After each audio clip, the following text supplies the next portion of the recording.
My teen male parents are divorced. My dad cheated on my mom, which is the reason why. I was 7 at the time. My dad ended up staying with the woman he cheated with, and they had 3 kids together in the space of 3 years. Then their mom decided to leave, leaving my dad with the 3 kids. She hasn't seen her kids or done anything for them since, but my dad does get child support for them, I think. Back when all that happened, my parents shared custody of me. I was at my dad's 1 week and my mom's the next. But when I was old enough, in our state, tween here, I went before a judge and asked if I could live with my mom primarily. The judge granted it, but did order that I spent every other weekend with my dad at least. After my dad's other woman left and was no longer a part of their kids' lives, Dad turned to Mom, expecting her to step up and be part of their lives and to make sure I wasn't better off than them, but my mom never did.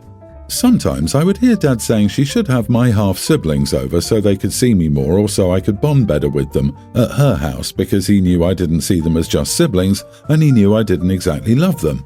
It wasn't hard to figure out because I didn't show any interest in them. My dad wanted to change that and he wanted Mom to be part of it. I think Mom must have accused him of wanting me as a willing babysitter because Dad was super offended on the phone with her once and he said babysitting was the least of his concerns. He wanted all 4 of his kids to be close. Once, I was only staying at his house every other weekend, my dad really piled on the pressure for Mom to invite my half-siblings over to her house. Mom would do her best to keep it from me, but almost every time I was at Dad's house, he would text or call her about it, and I heard him mumble about it, or I heard him on the phone with her. He says the sibling relationship will stay distant if I hardly ever spend time with them. This whole thing is something I never really pushed back on. Dad has been worse with Mom and with me lately. I was with him over a week ago and we fought over it. He was like, your mom should have them over for Halloween weekend because they'd love to see you and to dress up for you to see it. And then he was like, tell your mom you want to have them come over. And I said no. He pushed and my half-siblings were close enough to hear.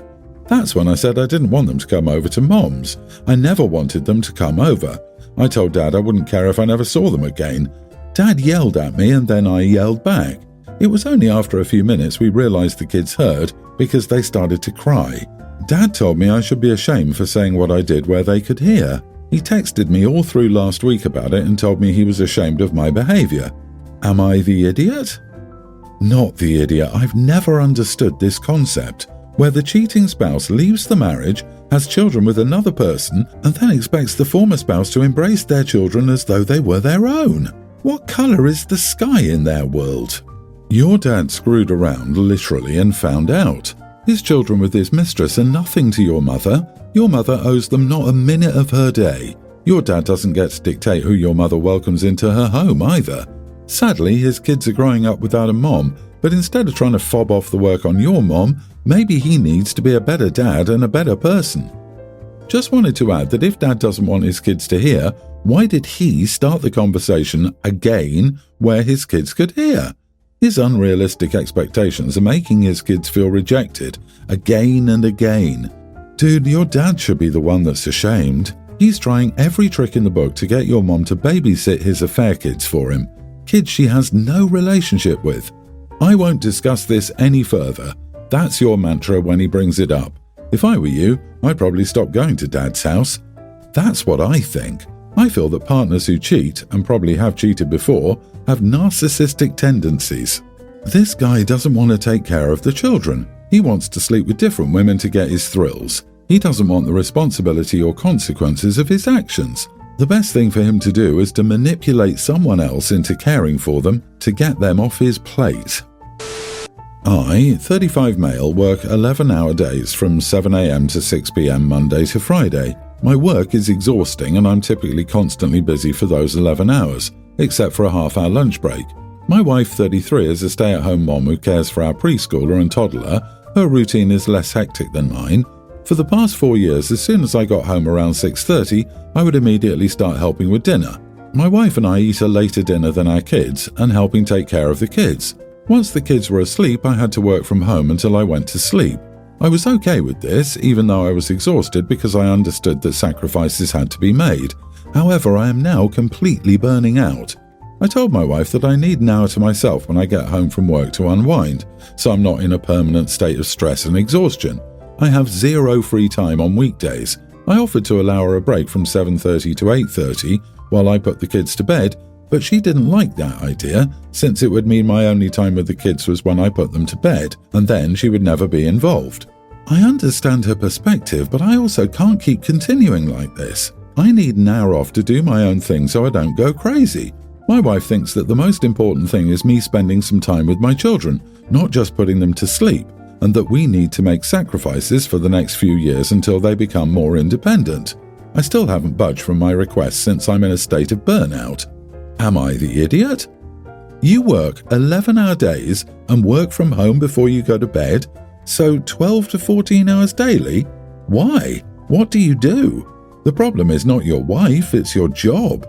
It may be time to cut the work time, not the family time. That's ridiculous.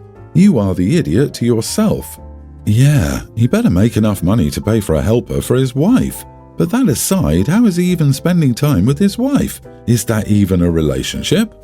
Are people just okay living like this? Bro, the problem here is the work hours. You can't keep working yourself to death, OP. I have a buddy with a similar work-home life schedule. Last Tuesday, his pre-tween daughter was hit by a car at the park and didn't make it. He was at work when it happened. He didn't get a chance to see her before she passed. I've only spoken to him once since because he's not in his right mind right now and is entirely disconnected. But when I spoke to him, he said he would give anything to have the last year back. He barely saw his daughter. He left before she woke up and got home after she went to sleep. You need to find a work-home balance, dude. You're not the idiot, but consider what your wife is saying. Decompression is necessary, but you have to spend time with your family somewhere. Tomorrow is never guaranteed for anyone, and on the final pages, no one wishes they spent more time at work. I, 27 female, took my preschool son trick-or-treating on Halloween, as normal parents do. He was so adorable in his costume and his joy was infectious. We went along house after house, lots of smiles, exclamations of how cute he was, and of course loads of candy. Then we came to one house. We rang the bell. Initially there was no answer, but I could see there were lights on in the house, so clearly people were home. Also, I heard shuffling behind the door. They were looking through the peephole to see who was there. I rang again. Then, after 2 more minutes, I rang a third time, and the woman opened the door with a nasty look. Before my son could even say trick or treat, she pointed her porch light and rudely said, "Porch light off means don't ring here," and started to close the door. The look on my little boy's face was so heartbreaking, I couldn't let this nastiness slide. Plus, I'd never heard of such a rule and told her so and asked how she could break a little boy's heart like that. They repeated the rule and said she didn't have any candy anyway and to please leave her alone. I asked what kind of idiot doesn't make sure to have some bare minimum candy around on October the 31st, like use a damn calendar. She said not everyone wants to be part of Halloween and slammed the door in my face. I comforted my poor son and explained some people are just terrible Grinches, and we moved on to a few more houses, but the night was ruined. It got worse. I got back home and saw my phone had insane notifications. Apparently this woman had recorded the whole interaction on her door camera and posted it to the local neighborhood face group. Anyway, the backlash was so bad I had to leave the group. I'm still getting horrible DMs. Apparently the porch light rule is real. It's a way to signal you're opting out of Halloween. Who the heck wants to opt out of Halloween? Even my husband won't back me up. He knew the rule, and while he's sympathetic to the social media abuse I'm getting, he said it was stupid of me to engage when she didn't want to participate. I'm upset he thinks I should have let rudeness against our little boy slide. Am I the idiot for confronting this rude woman? Hey, this house doesn't have its lights on and there's no Halloween decorations. Let's go ring the doorbell anyway. No answer? Let's just keep ringing it until someone comes out. Oh, they aren't doing Halloween? Well, come on, how could they be so cruel to my son? He's the best kid in the world and everyone should have treats for him. Jesus, yes, you are the idiot. Forget the porch light rule. If you ring once and no one answers, you move on. You don't stay because you can see the light on inside. You don't ring 3 times. I know this might be a wildly insane concept to you, but Halloween is not for everyone, and they're not a Grinch for not wanting to give candy away. It's fine to explain to your son that not everyone celebrates the same holidays, and the rudeness wasn't to your son, it was to you. Yup, OP overdid it big time. Turning off the porch light is the universal sign for leave me alone. The lady even said she didn't have candy, but what did OP do? She kept knocking. Did OP think Snickers bars were going to appear magically? Come on, you are the idiot. LOL, right? Passing out candy on Halloween is not a legal requirement. Some people don't. Shocker. You are not entitled to candy from every house in your neighborhood. I can't believe an adult would behave like this. Homeowners may feel sick or not celebrate Halloween in their culture. It doesn't matter. It's none of your business, and they don't owe you an interaction. Especially if you label people as idiots for not having candy. Entitled much? Also, if you got backlash after people saw the video and not even your husband had your back, you probably were extremely rude to that woman. My wife, 37, and I, 37 male, have 3 sons. Kian, teen, Ford, young teen, and Orson, tween. Earlier today, the boys all had their annual physicals. I took them to the doctor, my wife was at work. After the doctor, we had free time because the boys were off from school due to the appointment. Our appointments were for when they first opened. Ford asked if we could go shopping for Christmas decor, given Halloween was finally over. Ford is one of those people who loves to go all out for Christmas. It's his favourite holiday, and he always decorates his room full of Christmas stuff. I agreed and took the boys to some stores to look for decor. Ford bought quite a bit of stuff, and Kian and Orson could also buy stuff. I told the boys I'd buy them whatever they wanted. Ford was especially excited about a few baseball-related Christmas decorations he got, as well as a few non-Christmas baseball things. Kian got a few items for his room like decorative pillows. The issue came with Orson. Orson is not into decorating or anything like that. He also has more niche interests, for lack of a better word, like animes, science, etc., so we usually go to more antique or thrift-type stores for him. I had offered to take Orson after this, but he said he didn't want to go. Once we got in the car after we were done in the home decor stores, I was going to drive the kids to lunch, but Orson started complaining and saying some disgusting stuff. He started telling Ford that decorating and design is for slurs, he used the actual slur, and he started complaining that this made Ford look gay. I told Orson to stop and that this was inappropriate, but he continued to rant on and started complaining about Ford in general. At this point, I told the boys we were going home and we'd go out for lunch later. We got home a bit under an hour ago. I tried talking to Orson, but he refused, saying he did nothing wrong. I asked where he learned that language and he said it didn't matter. I then told him to give me his phone and he refused until I told him he could have some of our extra Halloween candy if he gave me it. I looked through his phone and found absolutely disgusting texts in a group chat that he and about 10 other boys he's friends with are in. Incredibly disrespectful memes that made fun of autism, ADHD, LGBT and more. I just called my wife trying to tell her that we needed to sit down when she got home to discuss this, but she started blasting me for taking his phone without her permission and saying that I was too invasive and that she'd never agree to that if she was there, and if Orson wants to say mean stuff in private, that's not our place to judge. I'm still very emotional about this, as my wife has never got mad at me like this. She was yelling before she hung up. She rarely raises her voice. Am I the idiot? LOL, you bribed your kid with candy to be able to check his phone after he spewed hate speech at his brother. A+ parenting all round. So your kid is a little baby proto-bigot. It happens, but it's good to approach it from that angle. He isn't a perfectly innocent little boy who learned it from older kids. He gravitated towards friends who feel the way he feels about stuff. This is probably not the first time he's thought your Christmas-loving elder son was being a bit gay. It's just the first time he felt emboldened enough to say it. He's still young and you can probably get him to see how immature his attitude is, but I would strongly recommend therapy and active engagement as a parent over giving him candy to get him to pretty please do what you tell him to do.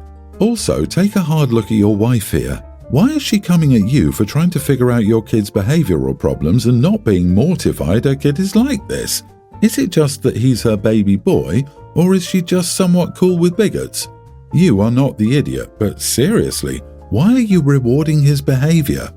If my hypothetical wife was okay with my hypothetical kid being a bigot, I'm pretty sure I hypothetically married a bigot. Imagine that type of justification in any other situation. He harassed someone, but it's okay because he did it in private. Like, am I exaggerating? Probably, but you get what I'm saying, right? Being private doesn't mean it's safe from judgment. Or, Orson is her favourite child and her baby prince can do no wrong in her eyes. Side note, you're the authority figure. The phone belonged to you, the person who paid for it, and was given to your son. If you ask for it, you take it. You don't give him a gift, extra Halloween candy in exchange. Babying him like this is likely what got you into this situation in the first place.